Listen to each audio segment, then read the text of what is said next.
Friends subscribe कीजिए wifi study channel को और बेल आइकन को दबाइए लेटेस्ट एग्जाम वीडियो सबसे पहले देखने के लिए। Hello friends, welcome to wifistudy.com, changing the way of learning presents current affair 2017 July first week in Hindi. So friends, इस वीडियो के अंदर मैं आपसे जुलाई के जो फर्स्ट वीक की जो इंपॉर्टेंट न्यूज़ है वो सभी मैं आपसे इस वीडियो के अंदर डिस्कस करने वाला हूँ और हिंदी के अंदर मैं आपसे डिस्कस करूँगा। नेक्स्ट वीडियो के अंदर मैं आपसे के लिए इंग्लिश में भी लेके आऊँगा। अगर आपके वोकैब की प्रॉब्लम है तो आप वोकैब 24 ऐप डाउनलोड कर सकते हैं फ्रेंड्स। यहाँ आपको मिलता है द हिंदू एडिटोरियल, 10 नए वर्ड, वोकैब, क्विज और भी कई कुछ आपको यहाँ पे अवेलेबल होता है। सो फ्रेंड्स, अगर आपको ये वीडियो पसंद आता है तो हमें सब्सक्राइब करें ताकि हम आपको और अच्छे वीडियोस और अच्छे कंटेंट प्रोवाइड कर सकें आपके पेपर के लिए। तो देखिए फ्रेंड्स, सबसे पहले अपन इंटरनेशनल स्टार्ट करेंगे, उसके बाद देखेंगे national, trade and banking, economics, sports, appointments, books, सभी कुछ सेक्शन बाय कवर अप करेंगे। ठीक है, सबसे पहले इंटरनेशनल देख लेते हैं। What is India's latest rank in terms of money kept in Swiss bank. तो इंडिया की रैंकिंग क्या है, अगर अपन स्विस बैंक में कौन से देश की कितना पैसा है उसके अकॉर्डिंगली एक रैंकिंग बनाई गई है। तो भारत की कौन सी रैंकिंग है, ये अपना सवाल है। तो देखते हैं पहले न्यूज़, उसके बाद देखेंगे आंसर। तो money in Swiss bank, India slip to 88 place, UK on top. तो इंडिया की जो पोजीशन है वो 88 प्लेस के ऊपर पहुंच गई है, यानी कि इंडिया थोड़ा सा स्विस बैंक में पैसे रखने के मामले में पीछे आ गया है, यानी कि ब्लैक मनी कम हो गई है। इसको इस तरीके से भी आप लेट कर सकते हैं। ठीक है, स्विस बैंक के अंदर कम पैसा जा रहा है इंडिया का, इसलिए इंडिया की रैंकिंग कम हो गई है। तो इंडिया की रैंकिंग हो गई है 88, आपका आंसर है डी। और नंबर 1 पे कौन सा है, यूके है।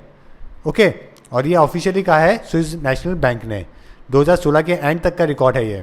तो आपको यहाँ पे जो याद करना है वो सिर्फ याद करना है कि इंडिया की रैंकिंग और साथ में टॉप पे कौन है।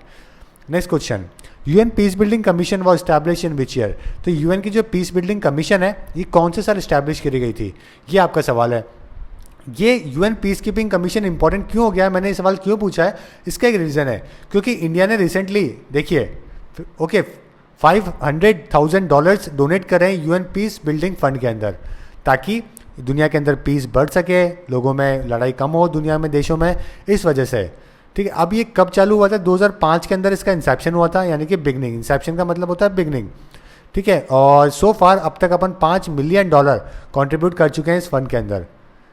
और ये किसने इसको बनाया था, इस्टेब्लिश किया था, यूनाइटेड नेशन जनरल असेंबली और यूनाइटेड नेशन सिक्योरिटी काउंसिल, दोनों ने कोकरेंटली इसको इस्टेब्लिश किया था। ये एक इंटर गवर्नमेंटल एडवाइजरी बॉडी है जो कि रिकमेंड करती है, अगर किसी के अंदर कन्फ्लिक्ट हो गया है तो वहाँ पे पीस बिल्ड करती है, रिकवरी करती है, रिकन्स्ट्रक्शन डेवलपमेंट करती है। ठीक है, कोई भी वहाँ पे ऐसा हो जाए तो। राइट नाउ इस कमीशन जो है ना, ये पीस बिल्डिंग कमीशन, इसके 31 मेंबर्स हैं। ये चीज़ है इंपॉर्टेंट आपके लिए ध्यान रखने लायक। और यहाँ पे जो आपका आंसर है वो है सी। देखते हैं next question, which country has named a flower after PM Modi. तो देखिए, आप सभी को पता है अभी रिसेंटली पीएम मोदी एक कंट्री के विजिट पे गए थे। 70 साल में पहली बार ऐसा हुआ था कि अपने देश का पीएम उस देश में गया था। ओके, तो यहाँ पे उन्हीं के नाम पे एक फ्लावर का नाम रखा गया था। तो ये कौन सा देश है, इजराइल है। बहुत ही आसान सा क्वेश्चन था यहाँ पे। ठीक है, यहाँ पे देखिए जो फ्लावर था उसका नाम था क्राइसैंथेमम।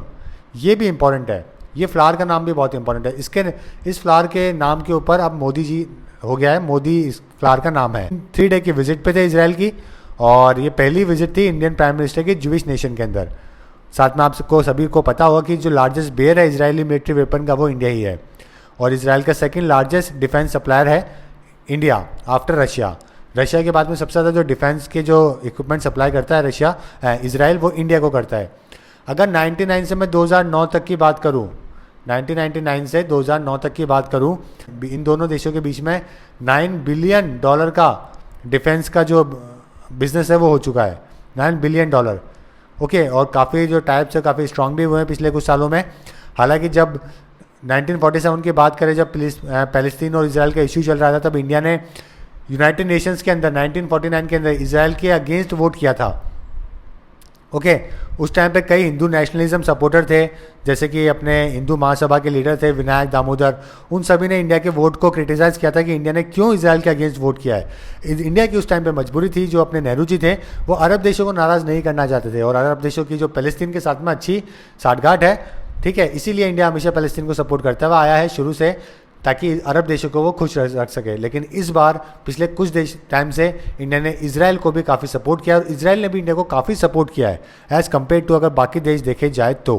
ओके, इजराइल उन मेंबर में से एक है, जब इंडिया ने न्यूक्लियर टेस्ट किया था तब उसने इंडिया का सपोर्ट किया था, ना कि इंडिया को क्रिटिसाइज़ किया था।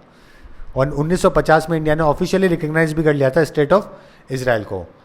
ठीक है, देखते हैं नेक्स्ट क्वेश्चन, कौन सा कंट्री है जिसने 5th मीटिंग होस्ट करी अभी ब्रिक एजुकेशन मिनिस्टर्स की? तो देखिए फ्रेंड्स, इसका जो आंसर है वो है बीजिंग, यानी कि बीजिंग के अंदर ये मीटिंग हुई थी, यानी कि इसका आंसर चाइना हो गया। ओके, यहाँ पे अपनी तरफ से डेलीगेशन से कौन गए थे? प्रकाश जावड़ेकर गए थे, जो कि HRD मिनिस्टर है अभी राइट नाउ। और ब्रिक्स क्या है? 5 देशों का समूह है, आप सभी को पता होगा, बहुत आसान सा सवाल है ये। ओके, 2010 तक तो ब्रिक था, लेकिन साउथ अफ्रीका ने 2010 में इसको ज्वाइन कर लिया था। सारे जो डेवलपिंग नेशंस हैं, न्यूली इंडस्ट्रियलाइज कंट्रीज़ हैं, 5 वो इसके मेंबर्स हैं। ओके, और ये सभी G20 के अंदर भी मेंबर्स हैं, ये सबको आप ध्यान रखना है। और 2017 का कहाँ पे होगा समिट, ब्रिक समिट, ये भी आपको ध्यान रखना है। 2017 का सितंबर में होगा, चाइना के अंदर होगा। Next question, which country will set up A $40 million joint fund for research and development in innovation with India? तो कौन सा देश है जो कि R&D के अंदर $40 मिलियन का इन्वेस्टमेंट कर रहा है ताकि वो इंडिया के साथ में इनोवेशन कर सके? ओके, वापस से आपका सेम ही आंसर है, इजराइल है। इजराइल ने $40 मिलियन का रिसर्च फंड जारी किया है ताकि वो इंडिया के साथ में मिलकर क्या कर सके, इनोवेशन कर सके। तो यहाँ पे जो आपका आंसर है वो तो हो गया इजराइल। ओके, और साथ में आपको ये भी ध्यान रखना है कि इजराइल के PM कौन है? वो है बेंजामिन नेतन्याहू। तो ये नाम बहुत इंपॉर्टेंट है आपके लिए। साथ में इसरो और ISA यानी कि इजराइल स्पेस एजेंसी, ये भी दोनों साथ में मिलकर काम करेगी एटॉमिक क्लॉक्स के ऊपर। Next question, which one of the following country is not a part of Malabar exercise? तो रिसेंटली अभी मालाबार एक्सरसाइज हुई है, चाइना को इससे काफ़ी तकलीफ भी हुई थी, आप सभी को पता होगा। चाइना ने कहा था कि अगर कोई एक्सेस कर रहा है तो हमें प्रॉब्लम नहीं है, लेकिन अगर कोई साउथ चाइना सी में आता है या फिर डिस्प्यूटेड एरिया में आता है और हमें दिखाने के लिए करी जा रही है तो इससे हमें प्रॉब्लम है। तो आपको ध्यान रखना है कि इंडिया, ये जो मालाबार एक्सरसाइज है, इंडिया, US और जापान, इन तीनों के बीच में हुई थी। ओके, और आपका यहाँ पर जो आंसर है वो है सी, चाइना इसके अंदर इंक्लूडेड नहीं है। मालाबार क्या है? नेवल एक्सरसाइज है जो कि इंडियन, अमेरिकन, जापानीज नेवीज ने करी थी बे ऑफ बंगाल के अंदर, और साथ में चाइना का जो ग्रोइंग मिलिट्री असर्वेटिव है डिस्प्यूटेड एरिया साउथ चाइना सी, वहाँ पे भी करी थी। तो ये चीज़ आपको ध्यान रखनी है।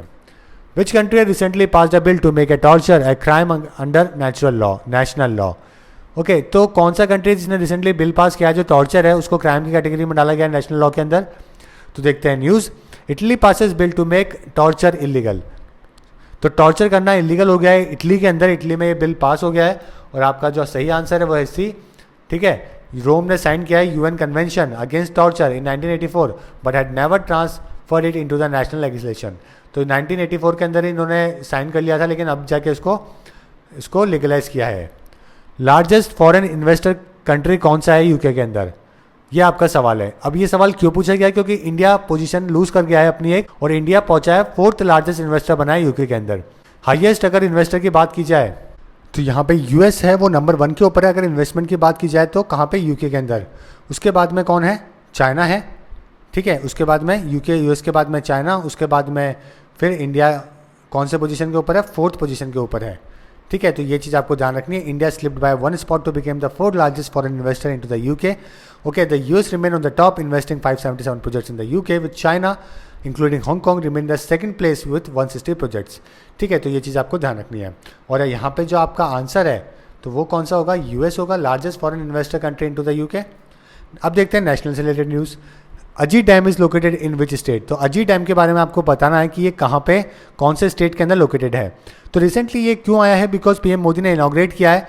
ये जो फीलिंग हुई है अजी डैम के अंदर, राजकोट के अंदर, ये कहाँ पर? नर्मदा वाटर है, ये नर्मदा के ऊपर है ये। तो इसी वजह से क्या हुआ है, ये न्यूज़ में आया है। और यहाँ पे जो आपका आंसर होगा वो गुजरात होगा, क्योंकि ये कहाँ पर इनॉग्रेट किया गया है? राजकोट में किया गया है। ओके, और राजकोट कहाँ पर है? गुजरात के अंदर है। शीरा ओडीसी building which has got world 2nd highest green rating is in which city? तो जो ये शीरा ओडीसी बिल्डिंग है जिसको दुनिया में 2nd लार्जेस्ट ग्रीन रेटिंग दी गई है, ये कौन सी सिटी के अंदर सिचुएटेड है? ये आपका सवाल है। अब देखते हैं इसकी न्यूज़। ओके, जो शीरा ओडीसी बिल्डिंग है ये रिकग्नाइज करा गया है, इसको 2nd largest ranking green building.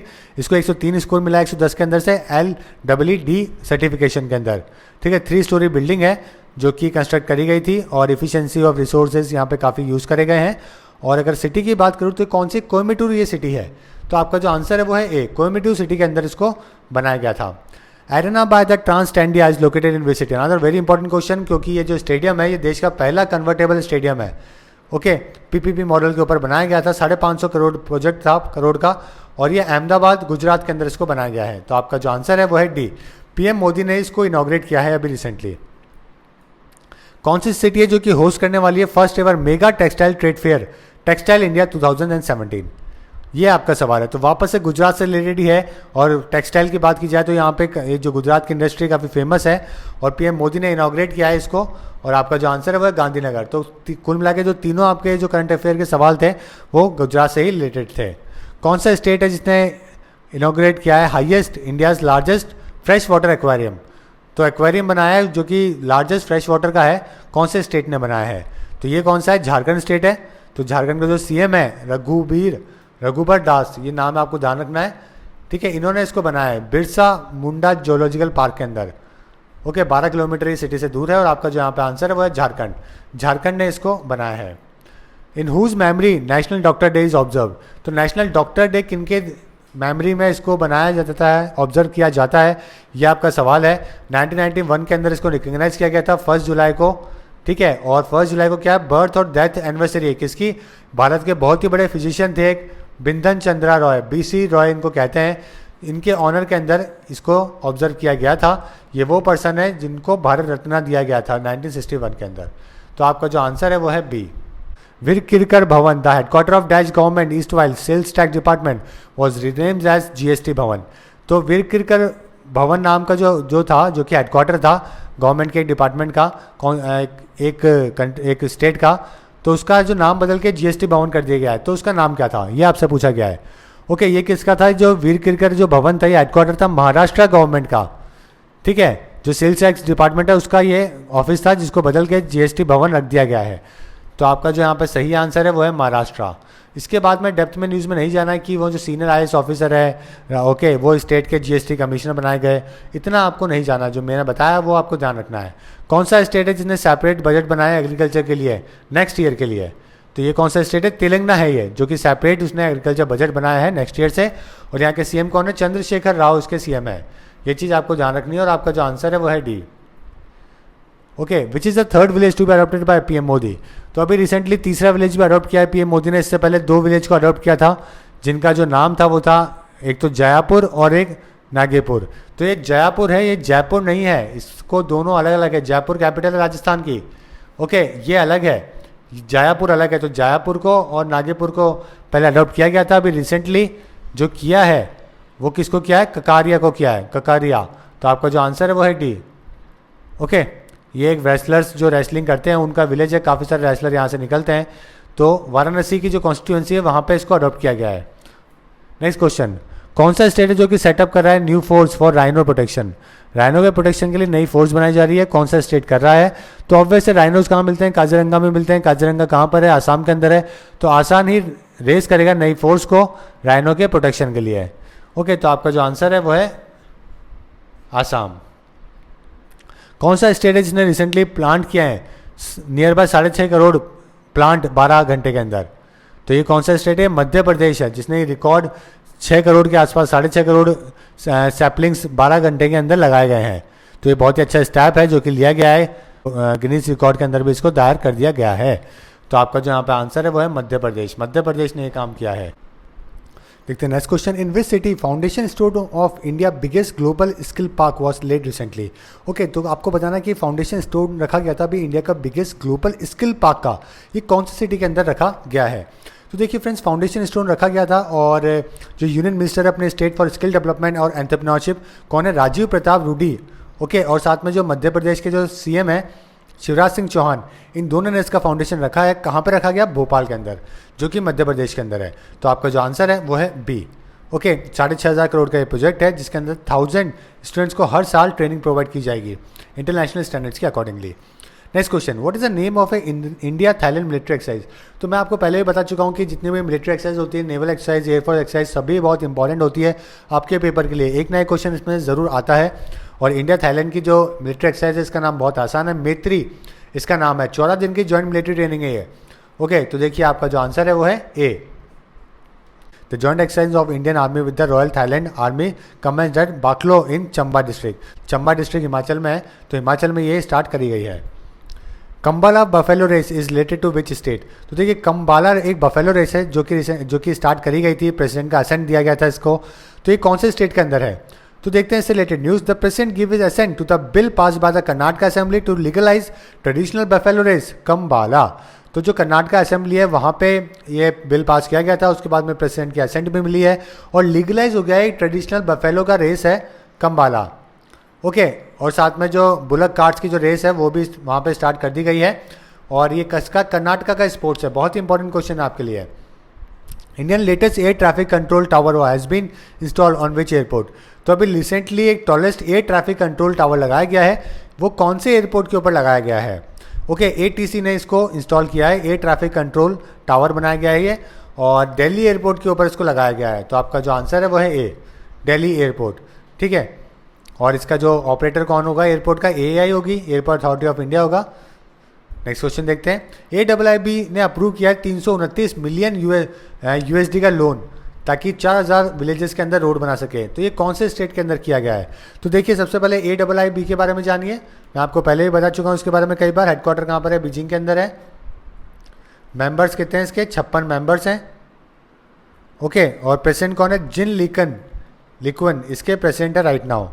और एशिया और ओशियाना ग्रुप के अंदर ये डेवलपमेंट का काम करता है। और ये कौन से स्टेट के अंदर दिया गया है? गुजरात के अंदर ये दिया गया है। तो आपका जो आंसर है वो है डी, गुजरात, ओके। काफ़ी सारी रोड की यहाँ पे प्रॉब्लम चल रही थी कनेक्टिविटी को भी लेकर, इसीलिए ये लोन अप्रूव किया गया है ताकि गुजरात के अंदर डेवलपमेंट हो सके। Which state has launched elevate 100 scheme for startup. तो कौन सा स्टेट है जिसने एक एलिवेट 100 नाम की एक स्टार्टअप्स के लिए स्कीम लॉन्च करी है ताकि उनको नेक्स्ट लेवल के ऊपर लेके जा सके सक्सेस के, ठीक है। तो ये कौन सा स्टेट है? कर्नाटका ये स्टेट है। जैसे कि आप सभी को पता है कर्नाटका काफ़ी स्टार्टअप को प्रमोट करता है और इसीलिए वहाँ पे ही इसको लागू किया गया है स्कीम को। Next question, according to a recent report India is among 5 countries using waste water for irrigation, which country is not one of them. तो जैसे कि आप सभी को पता है कि इंडिया 5 कंट्रीज़ के अंदर है जो कि वेस्ट वाटर यूज़ करते हैं इरीगेशन को लेकर, ओके। और वहाँ पे कौन सा ऐसा देश है इन चारों में से जो उसमें से नहीं है?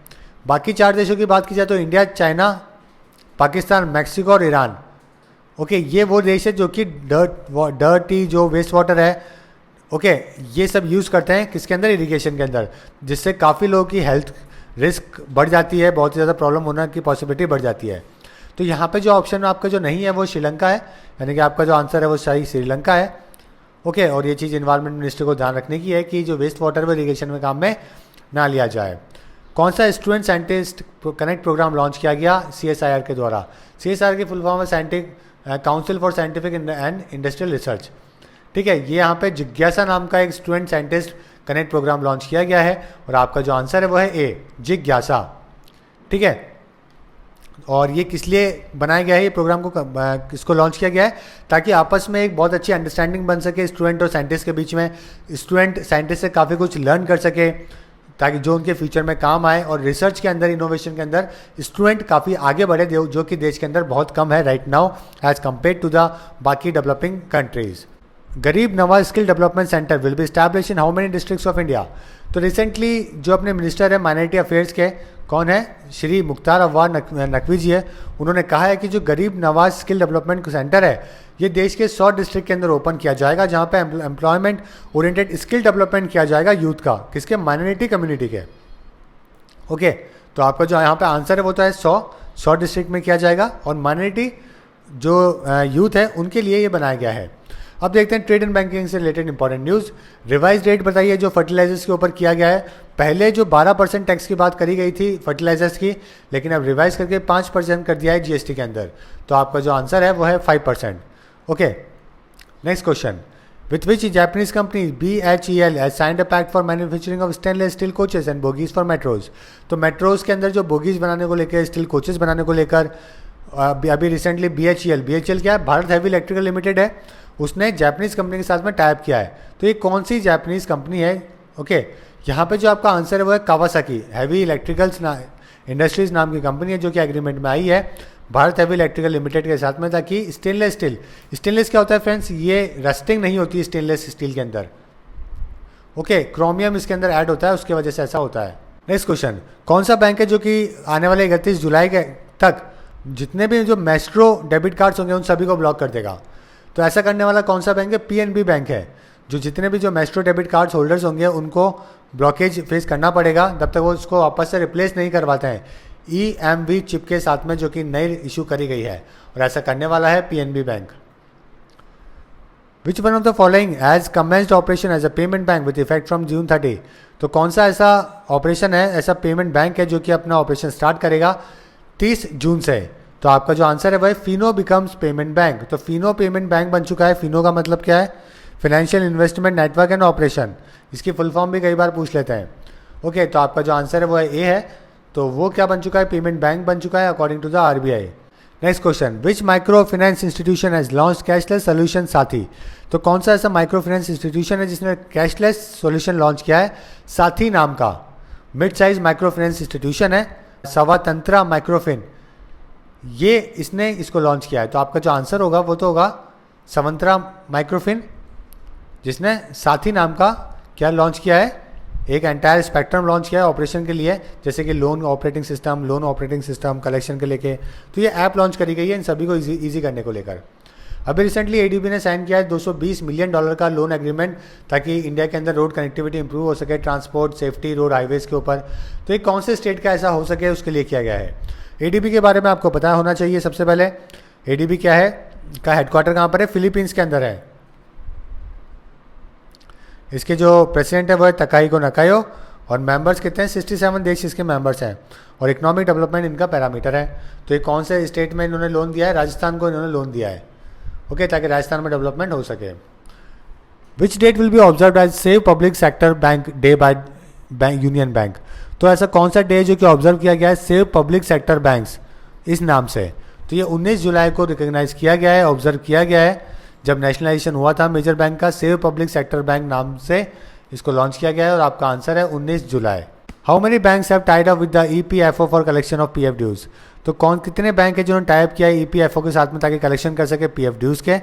ओके, रिटायरमेंट फंड बॉडी जो है ईपीएफओ, उसने इम्पैक्ट किया है 5 बैंकों के साथ में कलेक्शन करने को साथ में, जो कि ये BOB, ICICI, HDFC, axis, Kotak Mahindra, ये सभी वो बैंक हैं। ठीक है, तो आपका जो आंसर है वो है 5 बैंकों के साथ में ये किया गया है। Next, according to a report by BMI research, what is India's expected GDP growth rate this fiscal? तो बीएमआई रिसर्च के अकॉर्डिंगली इंडिया की एक्सपेक्टेड जो ग्रोथ रेट है इस फिस्कल के अंदर वो कितनी रहेगी? मैं आपसे पूरा एक वीडियो बना चुका हूँ पहले, अगर आपको याद हो तो, जिसमें मैंने जितने भी एजेंसीज है उनकी ग्रोथ को फोरकास्ट किया था। एक ही वीडियो के अंदर मैं सब कुछ आपको प्रोवाइड किया था, 16 का भी और 17 का भी। अब यहाँ पे देखिए बीएमआई की बात करें तो ये फर्म कंपनी है, माइक्रो इकोनॉमिक इंडस्ट्री और फाइनेंशियल मार्केट एनालिसिस करती है, जो कि 24 इंडस्ट्रीज और 200 ग्लोबल मार्केट्स को कवर अप करती है। ओके, और 1984 में इसको फाउंड किया गया था, और अभी ये फिंच ग्रुप के पास में है। दुनिया की एक बहुत बड़ी कंपनी है फिंच कंपनी, उसके पास में है ये बीएमआई रिसर्च। और यहाँ पे जो आपका आंसर है वो है 6.9। कौन से बैंक ने टाइप किया है पीएफजी के फॉरेक्स के साथ में रेमिटेंस फैसिलिटी को लेकर, जो बेनिफिट मिले इंडियन एक्सपेट्स को फ्रॉम ऑस्ट्रेलिया? ओके, तो साउथ इंडियन बैंक है जिसने टाइप किया है पीएफजी फॉरेक्स के साथ में, ताकि रेमिटेंस जो फैसिलिटी है वो इजी हो सके, बेनिफिट हो सके इंडियन जो एपरेटिस हैं जो ऑस्ट्रेलिया के अंदर रहते हैं। ओके, तो ये चीज़ आपको ध्यान रखनी है, और आपका जो आंसर है वह साउथ इंडियन बैंक। अब देखते हैं अपॉइंटमेंट से रिलेटेड इंपॉर्टेंट क्वेश्चन जो कि आपकी बैंकिंग के लिए बहुत इंपॉर्टेंट है। अभी रिसेंटली डीजी कौन बनाए गए हैं? आईटीबीपी के।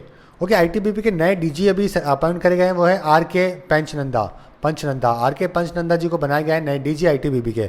आईटीबीपी क्या है? ये 5 अपने 1 ऑफ द 5 जो अपनी सेंट्रल आर्म्ड पुलिस फोर्सेज हैं उसमें से एक है, जो कि 1962 के टाइम पे बनाई गई थी, जब इंडो चीनो वॉर हुई थी उसके बाद में बनाई गई थी।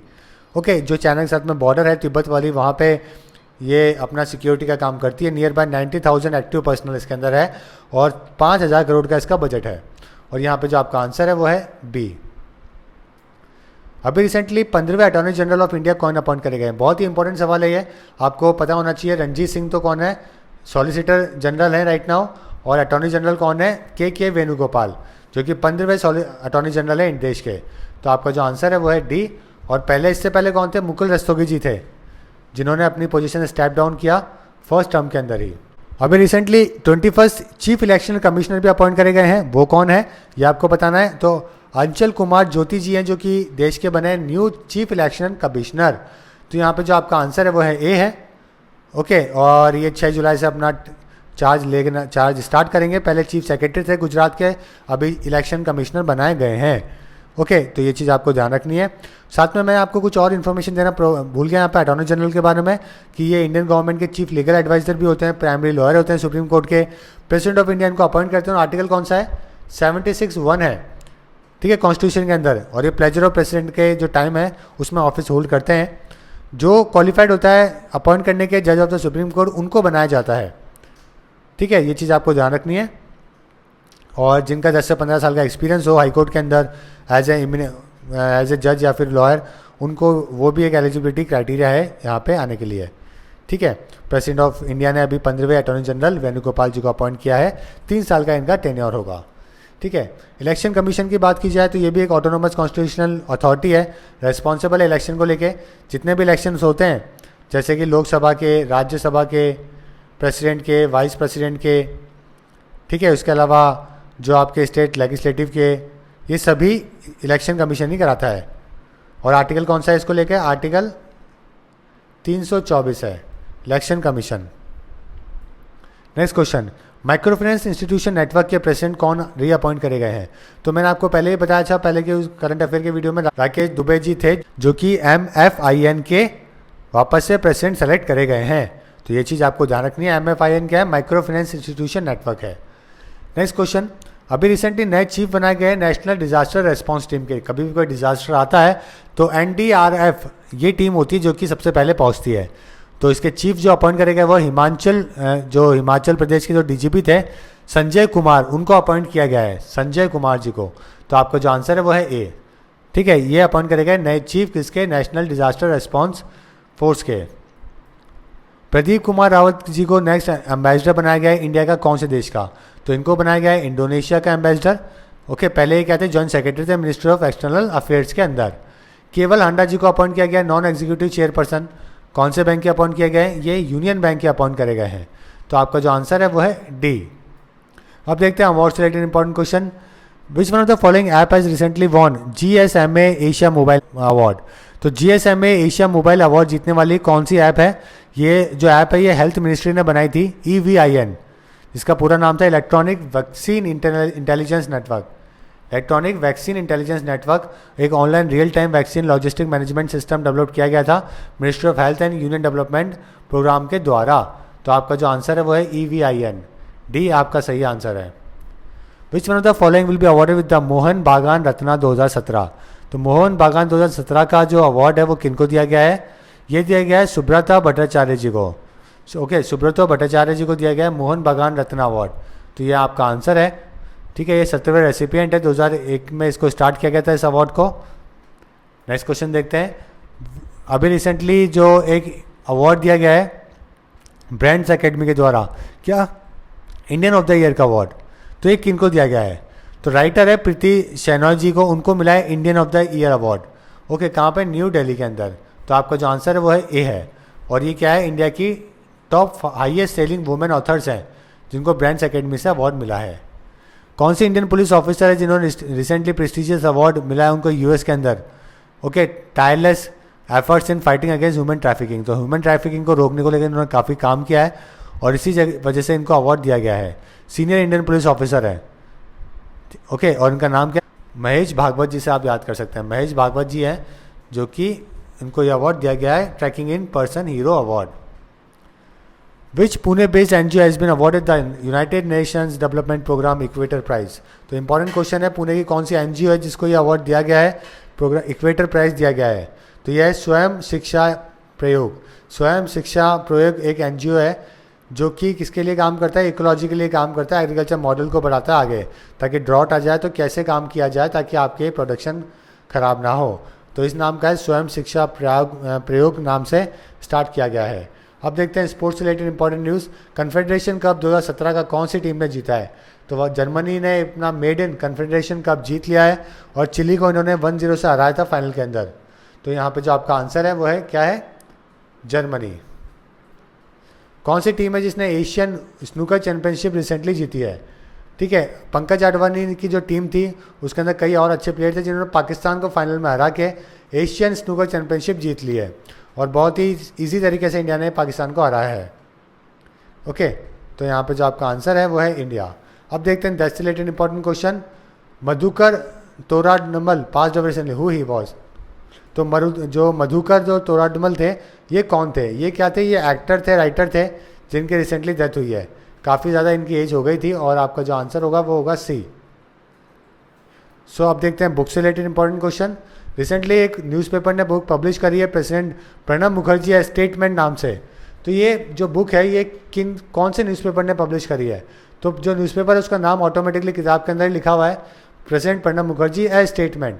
तो कुल मिला के जो ए स्टेटमेंट द स्टेटमेंट नाम का न्यूज़पेपर है, इंग्लिश न्यूज़पेपर, उसने ये किताब रिलीज़ करी है।